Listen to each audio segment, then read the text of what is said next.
So when you're dialoguing with Jehovah's Witnesses and you bring up a passage that's really convicting, that goes against their doctrine or belief, and it's a very strong passage, they'll have to bring up Bible translation, and it's easy.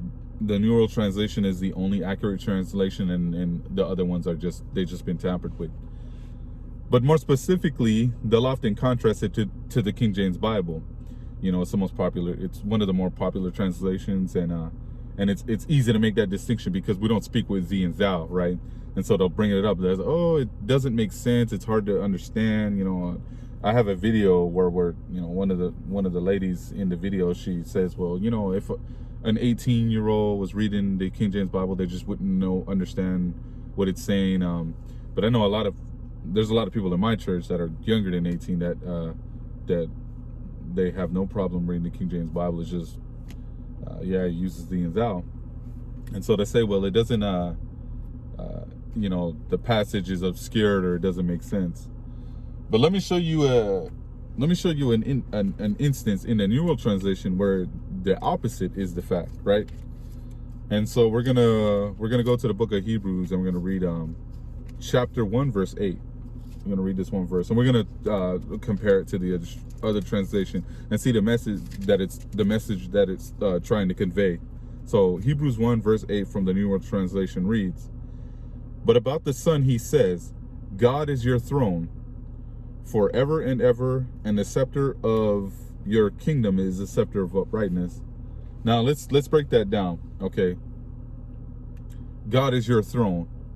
What does that mean? If you ask a Jehovah's Witness, ask them, what does God is your throne mean? You'll get different answers. I've gotten different answers, and they're just because it's a confusing sentence. God is your throne, because when you think of a throne, you think of something that you sit on, right? Or it's your authority, right?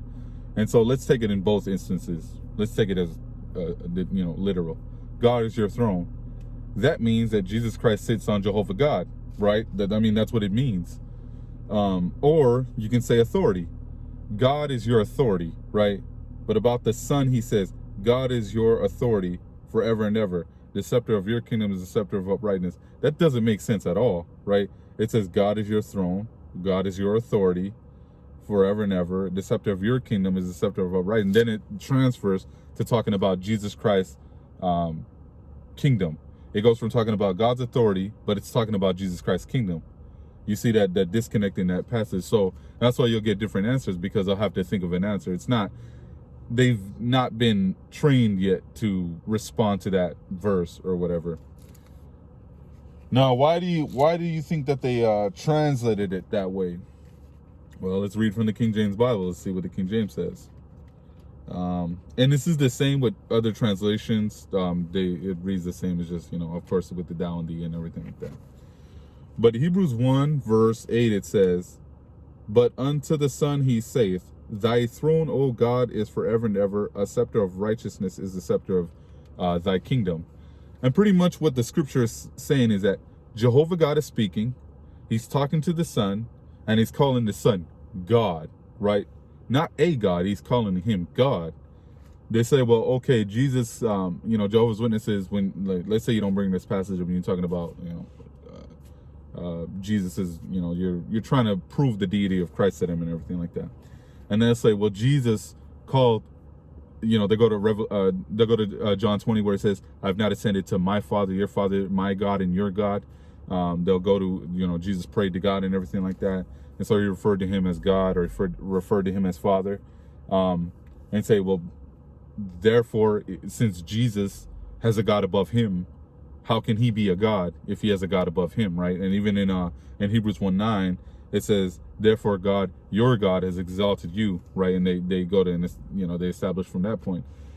But if that's the case, then Jehovah God can't be God, because Jehovah God is looking to the Son, and he's calling him Jehovah, or he's calling him God, right? He's telling him that he's God. He says, but unto the Son, he says, "Your throne, O God, is forever and ever," right? So clearly right here in Hebrews 1, you have the Father referring to the Son as God, rightfully so.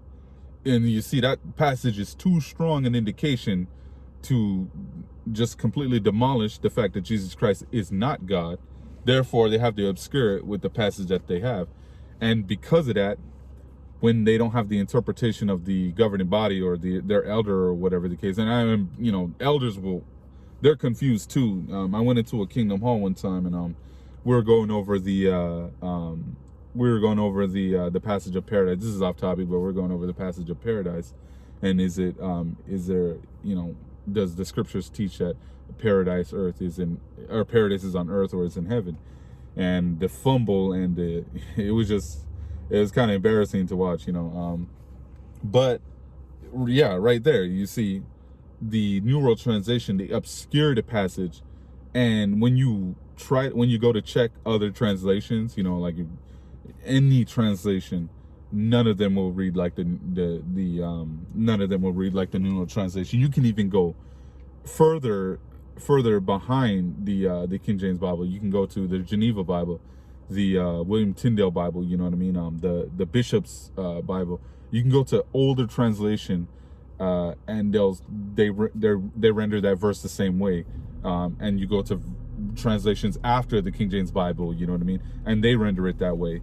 There's nowhere to establish the New World Translation. You can't trace it to anywhere else. This is just a specific rendering that they chose, and the reason why is obvious.